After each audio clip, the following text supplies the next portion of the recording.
Hi friends, welcome to my channel. ഇന്ന് നമുക്കൊരു ഞണ്ട് റോസ്റ്റ് ഉണ്ടാക്കാം. അതിനായിട്ട് 1/2 കിലോ ഞണ്ട് കഴുകി മഞ്ഞളിട്ട് കഴുകി വൃത്തിയാക്കി വെച്ചിരിക്കുന്ന ഞണ്ടാണിത്. അതിലേക്ക് 1.5 സബോള, 2 പച്ചമുളക്, 1.5 തക്കാളി, ഒരു പിടി ചുവന്നുള്ളി, കറിവേപ്പില, ഇഞ്ചി വെളുത്തുള്ളി ചതച്ചെടുത്തത്, ഇത്രയാണ് വേണ്ടത്. ചട്ടി അടുപ്പത്ത് വെച്ച് 3 ടേബിൾ സ്പൂൺ വെളിച്ചെണ്ണ ഒഴിച്ച് നമ്മൾ ചതച്ച് വെച്ചിരിക്കുന്ന ഇഞ്ചി വെളുത്തുള്ളി വേപ്പില പച്ചമുളക് ഇതെല്ലാം ഇട്ട് നന്നായി ഇളക്കി കൊടുക്കാം. ആ സമയത്തോടെ നമുക്ക് ഇതിലേക്കുള്ള മസാല മിക്സ് റെഡിയാക്കാം. 1 ടീസ്പൂൺ അതിനായിട്ട് എരിവുള്ള മുളക് പൊടി, 1/2 ടീസ്പൂൺ കുരുമുളക് പൊടി. കുരുമുളക് പൊടി ഞണ്ട് റോസ്റ്റിൽ മസ്റ്റാണ്.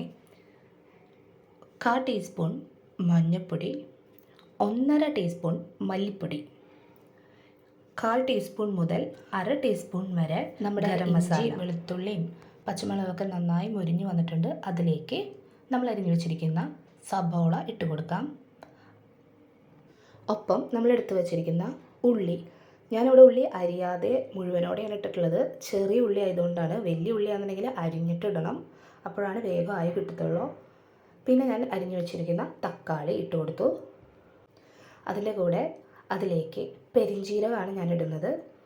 ഒപ്പം ഞാൻ കുറച്ച് കല്ലുപ്പാണ് ഇടുന്നത്. നമുക്കിത് നന്നായി ഇളക്കി കൊടുക്കാം. അതിനുശേഷം ഒന്ന് അടച്ചു വെച്ചിട്ട് ഈ സബോളയൊക്കെ ഒന്ന് ട്രാൻസ്പാരൻ്റ് ആകുന്നത് വരെ നമുക്ക് വേവിച്ചെടുക്കാം. നമ്മുടെ സബോളയൊക്കെ ആയിട്ടുണ്ട്. അതിലേക്ക് നമ്മൾ നേരത്തെ മിക്സ് ചെയ്ത് വെച്ചിരിക്കുന്ന പൊടികളെല്ലാം ചേർത്ത് യോജിപ്പിക്കുക. പൊടികളുടെ പച്ചമണമൊക്കെ മാറി വരുമ്പോൾ നമ്മൾ കഴുകി ക്ലീൻ ചെയ്ത് വെച്ചിരിക്കുന്ന ഞണ്ട് അതിലേക്ക് ഇട്ട് കൊടുക്കുക. നമ്മുടെ ഞണ്ടിലെ എല്ലാത്തിലും മസാല ആയതിനു ശേഷം നമുക്ക് അടച്ചു വെച്ച് ഒരു 10 മിനിറ്റ് നേരം വേവിക്കാം. നമ്മുടെ ഞണ്ട് 10 മിനിറ്റിന് ശേഷം നന്നായി വെന്ത് വന്നിട്ടുണ്ട്. അതിലേക്ക് നമുക്ക് 1 ഗ്ലാസ് വെള്ളം ഒഴിച്ച് കൊടുക്കാം. ഞാൻ ഇതുവരെയും വെള്ളം ഒഴിച്ചിട്ടില്ല, ഇപ്പോഴാണ് വെള്ളം ചേർക്കുന്നത്. ഓൾറെഡി ഞണ്ടിലുള്ള വെള്ളം ഇറങ്ങി വരും. അത് കഴിഞ്ഞ് ഇപ്പോൾ നമ്മൾ 1 ഗ്ലാസ് വെള്ളം ചേർത്ത് വീണ്ടും അടച്ചു വെച്ച് ഒരു 5 മിനിറ്റ് കൂടെ വേവിച്ച് എടുക്കാം. ഗ്രേവി ഒന്ന് തിക്കാവുന്നതിന് വേണ്ടിയിട്ട് 2 മിനിറ്റ് കൂടെ ഞാൻ ലോ ഫ്ലെയിമിൽ വയ്ക്കുവാണ്.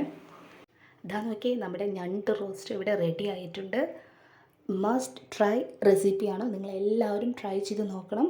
ഈ റെസിപ്പി നിങ്ങൾക്ക് ഇഷ്ടപ്പെട്ടെങ്കിൽ ലൈക്ക് ചെയ്യാനും ഇതുപോലത്തെ നല്ല നല്ല റെസിപ്പീസ് നിങ്ങൾക്ക് കിട്ടുന്നതിനായിട്ട് എൻ്റെ ചാനൽ ഒന്ന് സബ്സ്ക്രൈബ് ചെയ്യാനും മറക്കല്ലേ.